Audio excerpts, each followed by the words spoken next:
Doctor Mohammad Yunus যুদ্ধ শুরু করেছেন, ডিপ্লোম্যাটিক যুদ্ধ ভারতের সাথে। আমি ডক্টর মোহাম্মদ ইউনূসের প্রথম দিন থেকে যেদিন ক্ষমতা নিয়েছিলেন, খুবই অশনি সংকেত। Are you ready? মানে এই ঘটনাগুলোর পরে সমগ্র জাতির মধ্যে কি রিঅ্যাকশন হবে? সীমান্তে বিজিবি বিএসএফ কে এক বিন্দু ছাড় দিচ্ছে না। বিজিবি যে বিএসএফ কে কোনো ধরনের ছাড় দিচ্ছে না, 15 বছরের যে প্র্যাকটিস সেখান থেকে পুরোপুরি বিপরীত অবস্থান এসেছে এবং প্রতিনিয়ত ভারতীয় সীমান্তরক্ষী বাহিনী বিএসএফ বিজিবির কাছে কোণঠাসা হচ্ছে। সে ব্যাপারটাকে তারা কিভাবে দেখছে ওই জায়গাটা আমরা একটু দেখার চেষ্টা করব। এখানে একটা জিনিস মোদির পরাজয় রয়েছে, এটা আমাদের মাথায় রাখতে হবে। সেই মোদি এখন বাইডেনের কাছে বাংলাদেশ নিয়ে বিচার দিচ্ছেন, মানে বাংলাদেশের ক্ষেত্রে ভারতের প্রভাব যে অতি নিচে পড়ে গেছে। বাংলাদেশ প্রসঙ্গে অভিযোগ করতে গিয়ে নরেন্দ্র মোদীকে একেবারে বোল্ড আউট করে দিলেন মার্কিন প্রেসিডেন্ট জো বাইডেন। অবশেষে গুলশান থেকে গ্রেফতার হয়েছেন সাবেক তথ্য ও সম্প্রচার প্রতিমন্ত্রী মোহাম্মদ আলী আরাফাত। সাবেক তথ্য ও সম্প্রচার প্রতিমন্ত্রী মোহাম্মদ আলী আরাফাত আটক হয়েছেন। মঙ্গলবার রাজধানীর গুলশান থেকে তাকে আটক করে ডিবি পুলিশ। এই মানুষগুলো আটক হওয়াটা আমাদের অনেকের কাছে খুবই গুরুত্বপূর্ণ ডিমান্ড ছিল এবং সেটা হচ্ছে। প্রশ্ন অনিবার্যভাবেই আসবে, এদেরকে আমরা ঠিক কিভাবে দেখব, তাদের প্রতি আমাদের দৃষ্টিভঙ্গি কি হবে, আমরা তাদেরকে কি করব? সঠিক সময়ে বিএনপি ঐতিহাসিক 3টি সিদ্ধান্ত নিয়েছে। এই 3টি সিদ্ধান্ত বাংলাদেশের রাজনীতিতে আমরা যে নতুন একটা রাজনৈতিক বন্দোবস্ত চাই, আমরা যে রাষ্ট্র সংস্কার করতে চাই, আমরা একটা নতুন রাজনৈতিক সংস্কৃতি চাই, এই জন্য এটা জরুরি। বিএনপিকে ধন্যবাদ জানাই। দর্শক, বাংলাদেশের বর্তমান পরিস্থিতি এবং প্রেক্ষাপট অনুযায়ী বেশ কিছু গুরুত্বপূর্ণ ভিডিও আপনাদের সামনে উপস্থাপন করতে হাজির হয়েছি। দর্শক, যার কিছুটা অংশবিশেষ ভিডিও শুরুতেই দেখেছেন। তো দর্শক, ভিডিও শুরুটা দেখেই কিন্তু আপনি বুঝতে পেরেছেন যে আজকে নিউজটা ঠিক কতটা গুরুত্বপূর্ণ এবং কোন বিষয়টাকে ইঙ্গিত করছে। তো দর্শক, চলুন দেখে আসি সেই ভিডিওগুলো। তার আগে বলবো, যারা এখনো চ্যানেলটি সাবস্ক্রাইব করেননি অবশ্যই চ্যানেলটি সাবস্ক্রাইব করে পাশে থাকা বেল আইকনটি ক্লিক করে দিন। আর যারা ইতিমধ্যেই চ্যানেলটি সাবস্ক্রাইব করেছেন তাদেরকে অসংখ্য ধন্যবাদ। তো চলুন দর্শক, ভিডিওটিতে একটি লাইক দিয়ে আমরা ধারাবাহিকভাবে সবগুলো ভিডিওর আলোচনা দেখে আসি। অবশেষে গুলশান থেকে গ্রেফতার হয়েছেন সাবেক তথ্য ও সম্প্রচার প্রতিমন্ত্রী মোহাম্মদ আলী আরাফাত। অবশেষে শব্দটার কারণে বলছি, কারণ শেখ হাসিনার মন্ত্রিসভায় তো অনেক মন্ত্রী প্রতিমন্ত্রী ছিলেন, কিন্তু তাদের মধ্যে যারা বিভিন্ন সময়ে বিভিন্ন কারণে সমালোচিত হয়েছেন, বিভিন্ন কারণে আলোচনা এসেছেন, তাদের মধ্যে মোহাম্মদ আলী আরাফাত একজন। তিনি অত্যন্ত ঘনিষ্ঠ বন্ধু শেখ হাসিনার পুত্র সজীব ওয়াজেদ জয়ের, এবং সজীব ওয়াজেদ জয় গ্যাংয়ের যে দুজন মন্ত্রী ছিলেন, জোনায়েদ আহমেদ পলক আইসিটি প্রতিমন্ত্রী এবং তথ্য সম্প্রচার প্রতিমন্ত্রী মোহাম্মদ আলী আরাফাত, দুজনই গ্রেফতার হলেন। তাকে শুধুমাত্র আমরা খুঁজছি ব্যাপারটা সেরকম না, তাকে হিরো আলম খুঁজছেন। কয়েকদিন আগে হিরো আলম সাংবাদিকদের বলেছেন তিনি মোহাম্মদ আলী আরাফাতকে খুঁজছেন এবং তাকে পাওয়া গেলে তিনি তার বিরুদ্ধে মামলা করবেন। এখন তাকে পাওয়া গেছে, পুলিশ তাকে গ্রেফতার করেছে। অবশ্যই হিরো আলম সম্ভবত তার বিরুদ্ধে এখন মামলা করবেন, কারণ আমাদের মনে থাকবার কথা 2023 সালের উপনির্বাচনে, ঢাকা 17 আসনের উপনির্বাচনে হিরো আলমের প্রতিদ্বন্দ্বী ছিলেন মোহাম্মদ আলী আরাফাত, এবং সে সময় নির্বাচনের দিন যেভাবে আক্রমণ করা হয়েছিল হিরো আলমের ওপরে এবং তাকে পেটানো হয়েছিল, রক্তাক্ত করা হয়েছিল, তিনি যে দৌড়ে পালাচ্ছিলেন সেই ছবিটা নিশ্চয়ই আমাদের সামনে এখনও স্পষ্ট। এবং সেটার কথা স্মরণ করে দিয়ে তিনি বলেছেন সেই নির্বাচনে হিরো আলম জিতেছিলেন, কিন্তু তাকে জোর করে হারানো হয়েছিল এবং সেদিন মোহাম্মদ আলী আরাফাতের সমর্থকরা তাকে পিটিয়েছিলেন। এ কারণে তিনি এখন তাকে খুঁজছেন। যাই হোক, আরাফাতের গ্রেফতারের খবরের লিঙ্কটা আমাকে প্রথম পাঠিয়েছে মাহমুদুর রহমান মান্নার গাড়ি চালক মোতালেব ভাই। মোতালেব ভাইও বুঝতে পেরেছেন যে এই মানুষটা গ্রেফতার হওয়ার ব্যাপার নিয়ে আমার আগ্রহ আছে। এ কারণে তিনি আরাফাত গ্রেফতার হওয়ার সাথে সাথে যখন খবরটা পেয়েছেন তখন তিনি লিঙ্কটা আমাকে পাঠিয়েছেন।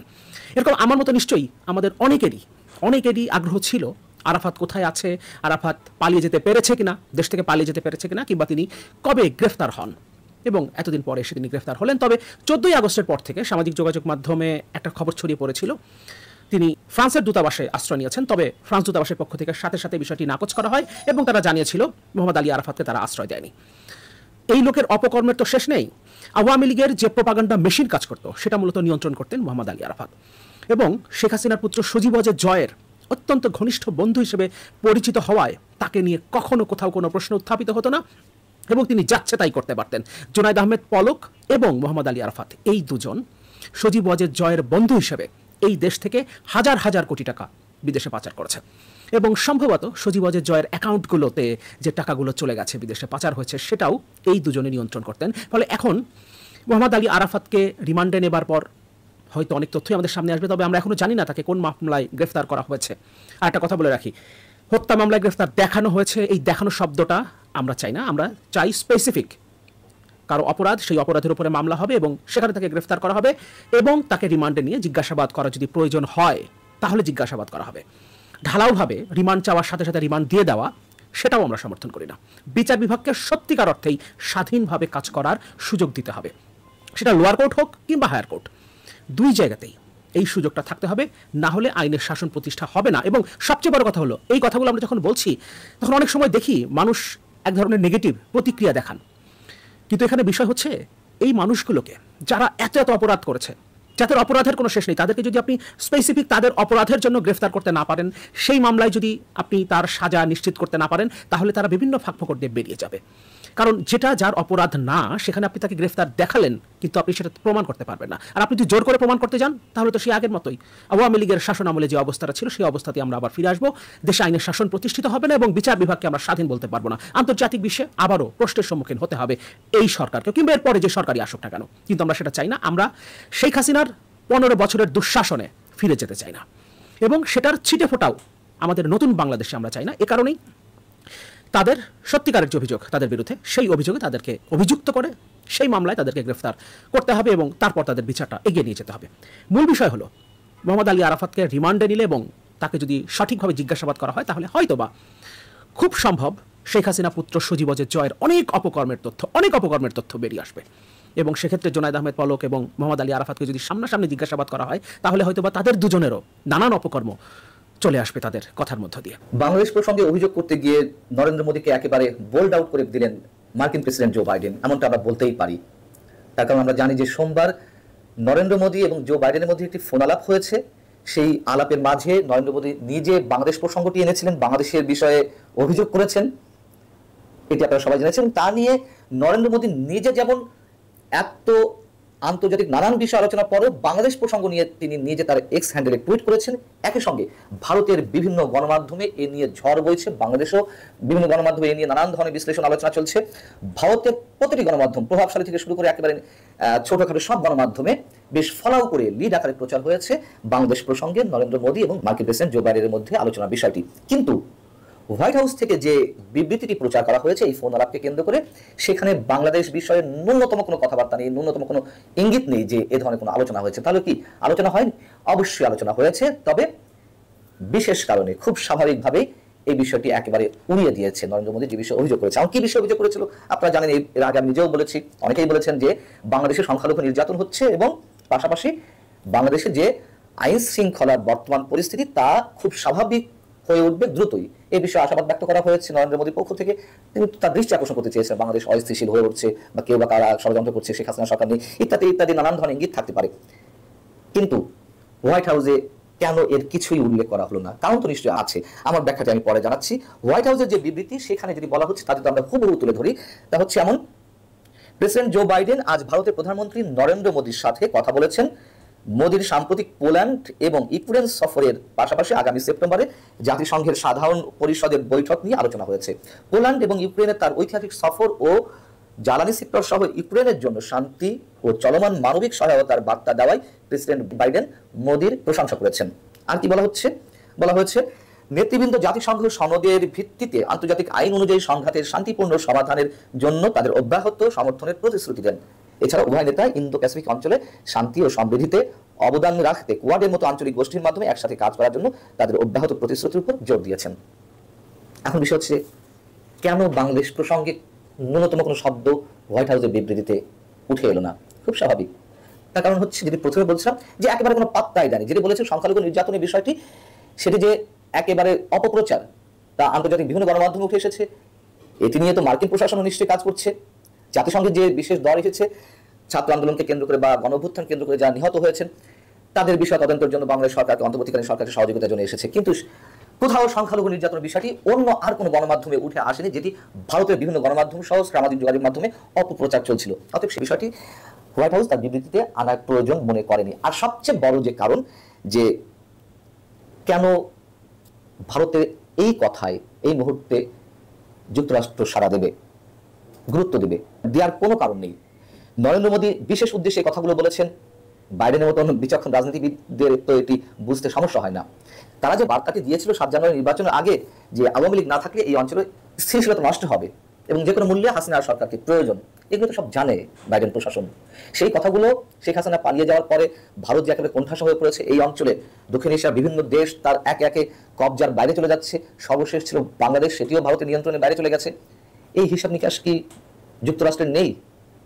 এবং যুক্তরাষ্ট্র তার ইন্দো প্যাসিফিক স্ট্র্যাটেজি, তার কৌশলকে এগিয়ে নিয়ে যাওয়ার জন্য ভারতকে পাশে চেয়েছিল। এখনো হয়তো তাদের কূটনৈতিক তৎপরতার মাধ্যমে পাশে চাইছে বা প্রত্যাশা করতেই পারে, কিন্তু যুক্তরাষ্ট্র তো বুঝে গেছে যে তাদের চাওয়াকে ভারত প্রাধান্য দেয়নি।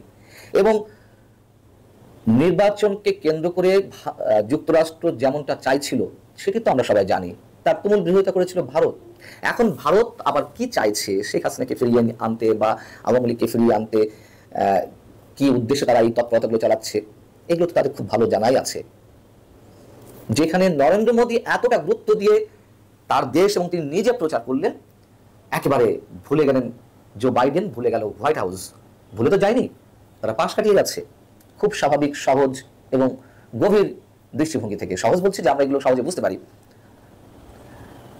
এত বিষয় এলো এই বিবৃতিতে, বাংলাদেশের প্রসঙ্গ না আসাতে অবশ্যই সেক্ষেত্রে আমরা বলতে পারি যে যে অভিযোগগুলো কানে তোলার চেষ্টা করছিল, এবং নরেন্দ্র মোদী নিজেও তো জানেন যে তার অবস্থাও নড়বড়ে, আঞ্চলিক যে শক্তিগুলো ছিল সেগুলো একে একে তার নিয়ন্ত্রণে বাইরে চলে গেছে, যেমন ঠিক একইভাবে অভ্যন্তরীণভাবে তার যে কোয়ালিশন সরকার, সেটার জন্য আমেরিকাকে দরকার। সো আমেরিকাকে এখন এই মুহূর্তে ভারতকে পাত্তা না দিলেও চলে, নরেন্দ্র মোদীকে গুরুত্ব না দিলেও চলে, এই বিবৃতির মাধ্যমে সেটাই স্পষ্ট হয়ে উঠেছে। জনাব হাসানুল হক ইনু আটক হয়েছেন গতকাল। এর আগে জনাব রাশেদ খান মেননও আটক হয়েছিলেন। এই মানুষগুলো আটক হওয়াটা আমাদের অনেকের কাছে খুবই গুরুত্বপূর্ণ ডিমান্ড ছিল, এবং সেটা হচ্ছে। প্রশ্ন অনিবার্যভাবেই আসবে, এদেরকে আমরা ঠিক কীভাবে দেখব, তাদের প্রতি আমাদের দৃষ্টিভঙ্গি কী হবে, আমরা তাদেরকে নিয়ে কী করবো, টু বি স্পেসিফিক। একটা কথা শুরুতে বলে নেওয়া ভালো যে আওয়ামী সরকারের সাথে যারা থেকে বিভিন্ন পদে ছিল, এটা এমপি হোক মন্ত্রী হোক, জনাব ইনু জনাব মেনন দুজনই মন্ত্রী ছিলেন, এমপি তো ছিলেনই তথাকথিত, এসব এমপিকে আমরা এমপি আসলে সরাসরি বলাটাই ঠিক না। তারা মন্ত্রী যেহেতু ছিলেন, তাদের প্রচুর দুর্নীতির স্কোপ তারা পেয়েছেন এবং করেছেন, আমরা এই ধরনের তথ্য দেখেছি। সুতরাং আমরা খুঁজলে তাদের বিরুদ্ধে ফিনান্সিয়াল দুর্নীতি, যেগুলো ফৌজদারি অপরাধ, সেটাকে ভিত্তি করে তাদের বিরুদ্ধে আমরা বিচার করতে পারি, কোনো সন্দেহ নাই, সেটা হতে পারে। কিন্তু এর চাইতেও গুরুত্বপূর্ণ কিছু বিষয় আছে। আমার মনে হয় এই রিলেটেড একটা চিন্তা অন্তর্বর্তীকালীন সরকার বা ভবিষ্যতের কোনো গণতান্ত্রিক সরকারের ভাবা উচিত হবে। মানে জনাব ইনু এবং জনাব রাশেদ খান মেননের বা 14 দলে আরো যারা যারা আছেন, তাদের মূল সমস্যার জায়গাটা কোনটা? এটা শুধু রাজনৈতিক দল না, আরও মানুষের এর মধ্যে ইনক্লুডেড হতে পারে, আমি আসবো সেই জায়গায়। এদের অপরাধটা এই না যে তারা ক্ষমতায় যেতে চান। ক্ষমতায় আসলে একটা রাজনৈতিক দলের উদ্দেশ্য বা প্রধান কাজই হচ্ছে ক্ষমতায় যাওয়া। আমরা যখন রাজনৈতিক দল তৈরি করি, আমাদের মাথায় মূল স্বপ্ন, মূল ইচ্ছা থাকে আমরা ক্ষমতায় যাব, ক্ষমতায় গিয়ে আমি আমার মতো করে দেশটাকে চালাতে চাই, এই তো রাজনীতি। সুতরাং ক্ষমতায় যেতে চায় কোনো সমস্যা নাই, তার জন্য জোট করায় কোনো সমস্যা নাই, তার জন্য নির্বাচন করায়ও কোনো সমস্যা নেই। সে কারণে 2008 সালে যখন এরা একত্রিত হয়ে আওয়ামী লীগের সাথে জোট করে নির্বাচন করেছিলাম, সেটাকে ছাড় দিচ্ছি, কোনো অসুবিধা নেই। যদিও সেই নির্বাচন নিয়ে কেউ কেউ বলেন, আমরা আশা করি এখনকার স্বাধীন বাংলাদেশে সেই ভ্যালিড কোনো প্রমাণ যদি থাকে 8-এর নির্বাচন নিয়েও সেটা সামনে আসা উচিত। যাই হোক, মোটা দাগেও অ্যাকসেপ্টেড নির্বাচনে তারা গেছে এবং পরবর্তীতে তারা যখন এমপি মন্ত্রী হয়েছে, আমরা এটাকে কোনো সমস্যার কারণ হিসেবে দেখি না। কিন্তু পরবর্তীতে তারা যে কাজটা করেছেন, এটাকে খুব বড় একটা ক্রাইম বলে আমি মনে করি। ফিনান্সিয়াল যে ক্রাইম তাদের আছে, তার চাইতে আরো অনেক বড়। সেটা হচ্ছে এই দেশের গণতান্ত্রিক ব্যবস্থাটাকে ভেঙে ফেলা, এটাকে একটা সন্ত্রাসী মাফিয়া স্টেটে পরিণত করার ক্ষেত্রে আওয়ামী লীগের গুরুত্বপূর্ণ সহযোগী হিসেবে এই ইনু মেননরা কাজ করেছেন। এটাই তাদের সবচেয়ে বড় ক্রাইম বলে আমি মনে করি, সিরিয়াস ক্রাইম। যেমন ধরুন 2014 সালে বিএনপি নির্বাচনে আসেনি, একতরফা একটা নির্বাচন হলো, কেউ বলতে পারে তর্কের খাতিরে। আমরা অনেক আলোচনা করেছি 2014 নির্বাচনও সংবিধানের স্পিরিটের সাথে সাংঘর্ষিক, ওটাও অবৈধ নির্বাচন। কিন্তু 2018 সালে রাতে যে সিলমারার ভোট হয়েছিল, সেই ভোটে তো এই দুজন নির্বাচিত হয়েছেন। আমাদের ভবিষ্যতে এইভাবে এই নির্বাচনগুলোতে কারা পার্টিসিপেট করেছেন, কারা তথাকথিতভাবে নির্বাচিত হয়েছেন, তাদেরকে নিয়ে কিন্তু আমাদের আলাপ আনতে হবে, কোনো সন্দেহ নাই। সো এগুলোতে ছিলেন এবং তারা ক্রমাগত কথা বলে গেছেন একটা সন্ত্রাসী অবৈধ মাফিয়া সরকারের পক্ষে। তার মানে বাংলাদেশের গণতান্ত্রিক ব্যবস্থা নষ্ট হওয়ার মাধ্যমে যে আমাদের প্রতিটা ইনস্টিটিউট নষ্ট হয়ে গেছে, আমাদের জুডিশিয়ারি নাই, আমাদের লেজিসলেচার নাই, আমাদের নির্বাচন কমিশন নাই, আমাদের দুর্নীতি দমন কমিশন নেই, আমাদের পুলিশ, মানে যেগুলো সরাসরি সাথে জড়িত সরকারের প্রশাসন, পুলিশ সরিয়েই রাখি, একেবারে কনস্টিটিউশনাল বা সংবিধিবদ্ধ যেসব কমিশন বা প্রতিষ্ঠান সব কিছু শেষ করে দিয়েছে। এবং এই শেষ করার সাথে খুব জোর গলায় জনাব ইনু মেননরা ছিলেন। এর মধ্যে আমি যদি আরেকজনকে বেছেও নিতে হয়, একজনকে বেছে নিতে হয়, সেটা জনাব ইনু। জনাব ইনু শুধুমাত্র এই রেজিমকে সমর্থন করেছেন তা না, তিনি বিএনপির মতো একটা বাংলাদেশের সবচেয়ে বড় গণতান্ত্রিক দলটাকে এলিমিনেট করে দিতে চেয়েছেন। ওটা থাকতে পারবে না বাংলাদেশে, এই রকম আলাপ তোলার চেষ্টা করেছেন। কেউ কিছু বিরোধী কথা বললেই তাকে জামাত ট্যাগ দেওয়ার চেষ্টা করেছেন এবং ধ্বংস করে দেওয়ার, মানে মূল সমস্যার জায়গা যেটি ছিল, সবাইকে ধ্বংস করে ফেলবেন। শেখ হাসিনা যা যা চাইতো সেটাই আপনি চেয়েছেন, করেছেন।